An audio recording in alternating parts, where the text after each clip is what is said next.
Merci de noter que les flash infos utilisés dans cette vidéo sont une dramatisation jouée par un acteur.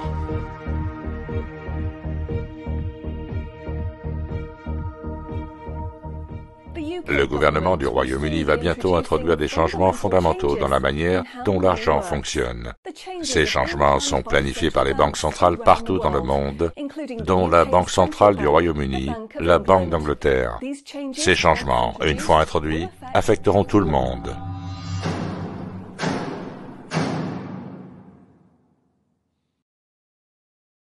Donc, quels sont exactement ces changements ? Les changements qui sont proposés signifient que vous n'aurez plus le contrôle total de vos dépenses.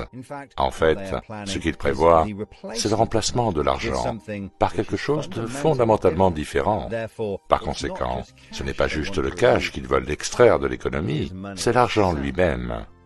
Soyez vigilants, car si l'existence de ce nouveau système monétaire est autorisée, il sera très difficile de revenir en arrière, et cela sera le début de la fin de la liberté humaine.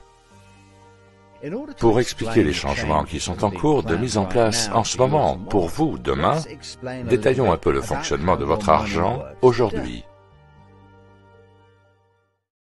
Imaginons que John décide d'acheter un cadeau d'anniversaire pour sa fille à Argos. Il choisit le produit qu'il veut, puis paye 50 livres avec sa carte de débit. Vous pourriez penser que ces 50 livres sont immédiatement transférés du compte bancaire de John vers le compte bancaire d'Argos. Mais ce n'est pas ce qui se passe. Un enregistrement est créé indiquant que la banque de John doit 50 livres à la banque d'Argos. Et même si le compte de John montre que l'argent en est sorti, le transfert réel des fonds ne se produit pas au moment de l'achat. L'achat de 50 livres de John est l'une des 50 millions de transactions qui se produisent chaque jour en Grande-Bretagne, et bien que dans chacun des cas, l'argent semble avoir quitté le compte, le véritable mouvement des fonds entre les banques ne se produit qu'une seule fois chaque jour. Toutes les 24 heures, tous les paiements effectués entre chacune des plus de 300 banques enregistrées du Royaume-Uni sont cumulés pour déterminer combien chacune doit aux autres. La Banque d'Angleterre, qui est la banque à laquelle toutes les autres banques sont connectées, en déduit le montant à recevoir ou à payer pour chaque banque ce jour-là. La Banque d'Angleterre est alors un intermédiaire dans l'échange des fonds vers toutes les autres banques. Donc, celle-ci n'a aucune idée de John ou des 50 livres qu'il a dépensés pour sa fille.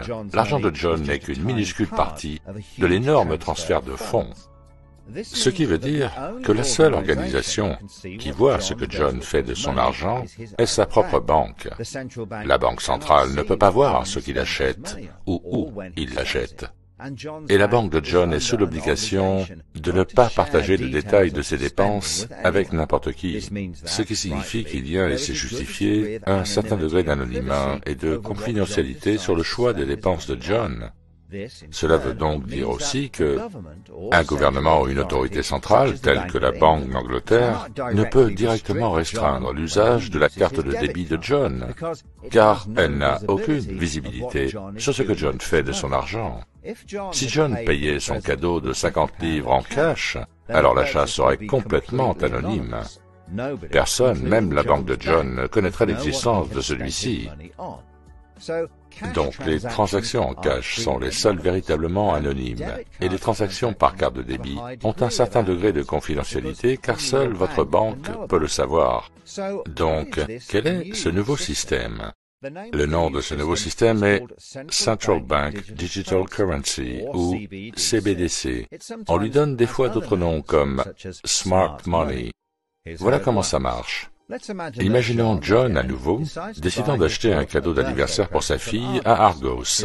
Son téléphone mobile a une application portefeuille Smart Money installée, avec laquelle il paye 50 livres pour le produit. L'application communique directement avec la Banque centrale, la Banque d'Angleterre, et l'argent est transféré de son portefeuille digital vers le portefeuille digital d'Argos en moins d'une seconde. Le transfert des fonds se produit au moment de l'achat. Et la transaction est enregistrée et approuvée par un système informatique centralisé sur une blockchain centralisée également. Une blockchain est un programme informatique spécial qui enregistre l'information de manière très fiable et qui ne peut être modifié. Le programme informatique centralisé fonctionne en permanence et peut gérer des centaines de transactions par seconde provenant de tout le système économique, traitant ainsi tous les achats publics réalisés par des millions de portefeuilles digitaux. Cela a l'air fantastique et beaucoup plus rapide et simple que l'ancien système. Mais il y a une différence fondamentale, qui est que toutes les transactions sont réalisées au moment où elles se produisent. En d'autres termes, un seul système sera capable d'identifier chacune des transactions digitales dans l'économie dès leur occurrence. Ceci est la différence fondamentale du nouveau système monétaire digital que tout le monde devrait connaître. Toutes les transactions sont centralisées en temps réel au moment où elles se produisent. Les gens qui planifient ce nouveau système ont été très clairs en disant qu'il serait utile, selon eux, d'utiliser les algorithmes de l'intelligence artificielle en temps réel pour bloquer certaines transactions publiques pour une variété de raisons possibles. Donc, qu'est-ce que cela veut dire pour John? Imaginons qu'il y ait une autre fermeture de l'économie, un autre confinement, et que le gouvernement veuille empêcher le public de se déplacer dans le pays. Avec ce nouveau système, il pourrait introduire un simple changement qui ferait que le portefeuille de John ne fonctionnerait que s'il se trouvait à une certaine distance de son domicile. Argos est à 3 kilomètres de chez lui, et il décide d'y aller pour acheter le cadeau de sa fille. Il tente de payer les 50 livres avec son application. Celle-ci communique directement avec le système informatique de la Banque d'Angleterre et celui-ci rejette le paiement de John avant même qu'il ne soit fait, car le système sait que John est à 3 kilomètres de son domicile et que le portefeuille de John ne fonctionne que dans un rayon d'1,5 km. John ne peut donc plus rien acheter à moins qu'il ne se rapproche de son domicile. Son argent ne lui sert alors plus à rien s'il ne peut pas aller où il veut. Pourquoi John n'utilise pas du cash, ce qui serait une bonne solution pour lui, tant que le cash existe encore? Donc, comment ce système pourrait-il être introduit? Le Premier ministre a annoncé aujourd'hui une réunion d'urgence pour discuter du glissement historique de l'économie dans la récession au Royaume-Uni et ailleurs. L'inflation est hors contrôle et les taux d'intérêt élevés provoquent des milliers de saisies immobilières.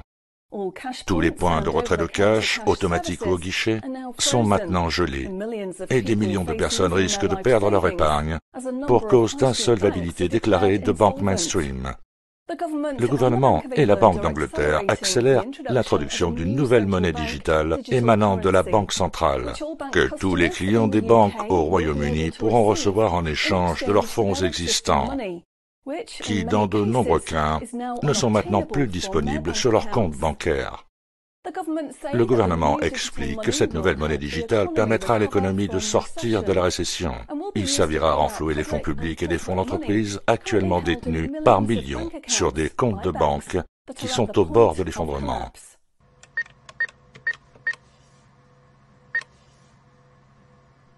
Le message dit que le cash n'est pas disponible sur ce compte. Notre argent est gelé. C'est quoi ce truc, John? Je ne suis même pas sûr qu'on ait l'app. Mais on a seulement 120 livres et là, il n'y a plus rien. Je ne peux pas y croire. La banque a gelé notre argent. On a 25 000 livres sur notre compte et aucun moyen de le récupérer. Téléchargez votre application portefeuille de monnaie digitale de la Banque centrale aujourd'hui et obtenez un bonus de livres digital gratuitement. Si vous transformez vos fonds bancaires existants en portefeuille digital maintenant, vous recevrez des livres digitales gratuites pour chaque compte transformé.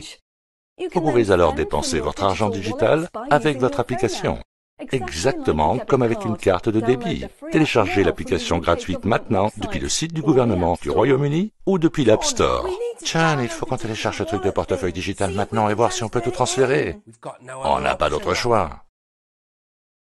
Wow, c'est transféré. Et avec en plus de l'argent bonus, j'y crois pas. Comment sais-tu que ça a marché? Ça a marché, chérie. Tout le monde utilise cette monnaie maintenant. Ok, je vais aller à Tesco pour le tester.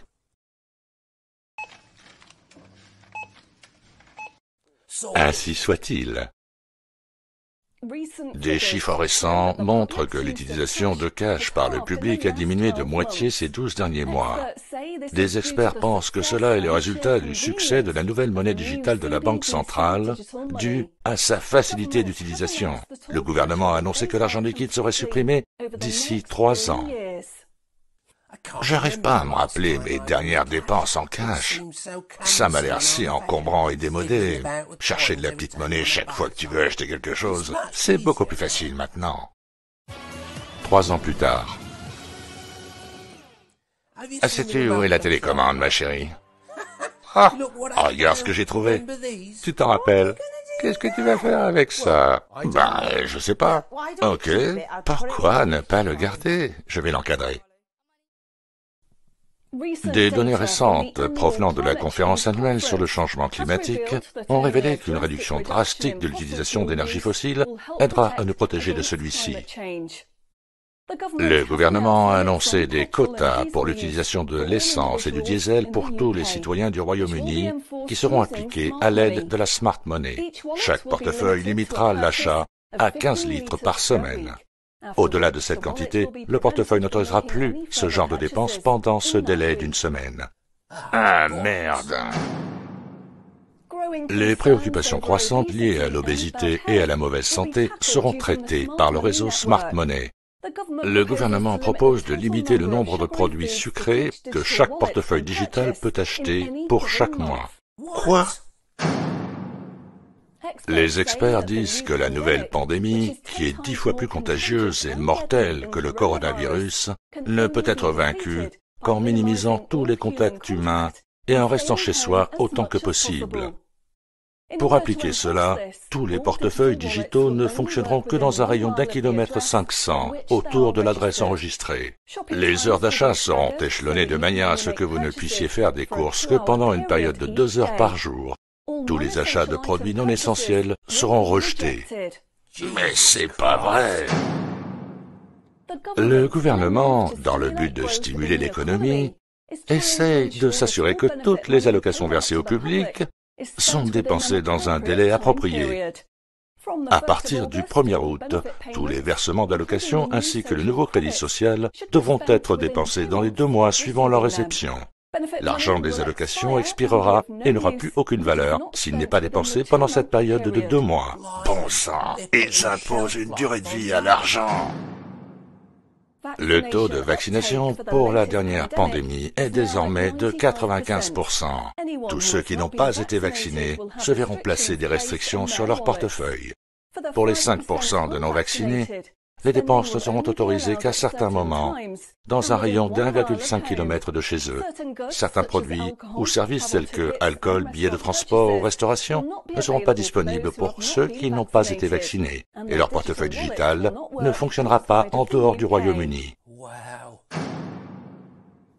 Les inquiétudes grandissent vis-à-vis de ceux qui cultivent leur propre nourriture en dehors des sociétés approuvées par le gouvernement. Le gouvernement restreindra l'achat de toutes graines et d'autres produits pour l'agriculture à tous ceux qui ne sont pas des agriculteurs certifiés. Mais qu'est-ce qu'ils font? Le gouvernement tente de limiter la quantité de viande rouge que les gens intègrent dans leur régime pour des raisons environnementales et de santé. Les portefeuilles digitaux n'autoriseront l'achat que de 225 grammes de viande rouge par semaine. Mais ça fait quoi, 225 grammes? De façon à protéger l'environnement, le gouvernement introduit des limitations sur la quantité que chaque portefeuille pourra acheter pour les produits suivants: bombes aérosols, plastique à usage unique, charbon, viande, chocolat, poisson et café. Ben, ça craint. Afin d'encourager les bons comportements, le gouvernement récompensera par de la monnaie digitale transférée directement sur votre portefeuille si vous rapportez un individu qui enfreint les règles du confinement ou un individu qui exprime des vues extrémistes. Toute personne considérée comme exprimant des opinions extrémistes peut se voir imposer des restrictions sur son portefeuille. Mais ça veut dire quoi, des vues extrémistes? Si vous abandonnez votre cash, vous abandonnez votre propre liberté, mais aussi celle des générations à venir. Ce n'est pas le côté